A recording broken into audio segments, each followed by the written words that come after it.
Good morning to you. Welcome back to the Morning Minute Meditation. I'm thankful you've joined me today. In the book of Job, I am interested in 3 verses. The subject matter of the day has to do with integrity. Integrity definitely describes Job. Job is an interesting character, an intriguing character, but he is one that can be most defined by his integrity. In chapter number 2 and verse 3, the Bible said that the Lord said to Satan, he said, "Have you considered my servant Job? There is none like him in the earth, one that feareth God, eschews evil." And then he says this about him. He said, he still holds fast his integrity. This was after his bankruptcy and after the fact that his children had died. Yet he was still considered by God an integritous man.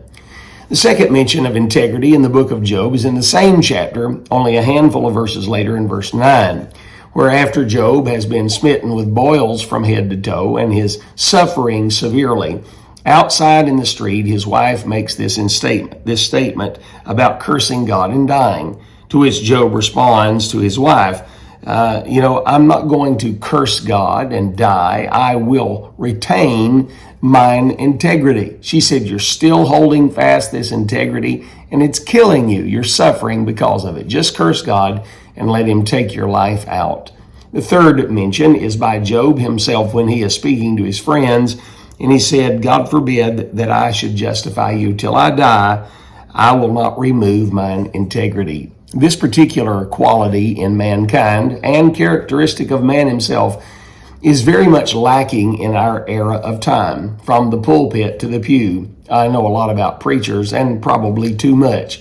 The truth is there's a lot of character and integrity lacking in our pulpits in the United States of America, and I would dare say, yea, even the world. It seems like every man is out for himself, and his integrity is the price or the cost of it all. All of that being said, I was recently reading a story about Francois Courvoisier. Francois Courvoisier. He was a murderer in the 1800s. His trial was in 1840, and he was being accused of slitting his master's throat. Courvoisier was a Swiss man who was the valet of a very rich man in London. And in a heat of passion of one sort or the other, he took a knife and slit the throat of his master.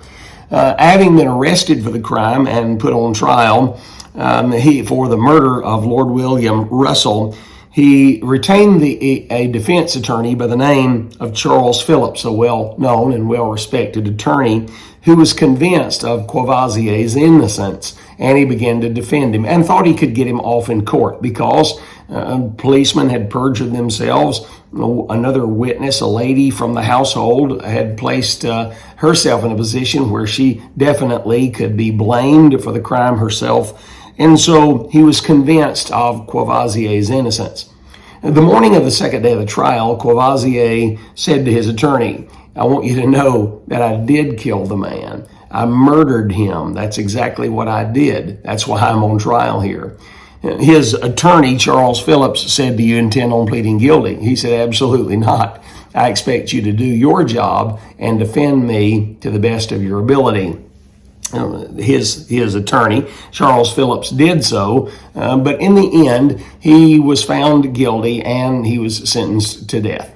After all was said and done, and it came out that Charles Phillips knew that he was guilty and yet defended him as an innocent man, his reputation and his integrity took a hit in the court of opinion in London. Now the question then remains: what do I hold dear, and what do I place the most value in? Do I place the most value in my obligation, duty, and responsibility, or in my integrity? I think you have to do both, and that is walking a very tight line in the society in which we're in. Recently, having spoken to a young man who is placed in a difficult position of I am in a position where I have made a commitment to something that I feel lacks integrity. I did not feel that way when I made my commitment. What must I do?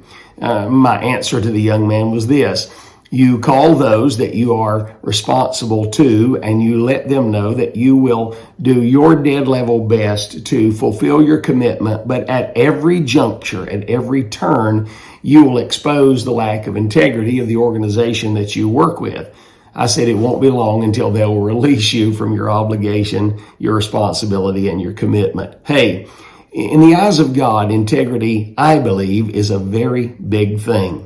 Hey, what will you do with your integrity today? And what will you do that may shadow or shade your integrity to the place and point where if it is found out, it will destroy who everyone thinks you are. It is not your reputation that's as important as your testimony. Consider these things today, friend. Have yourself a great week.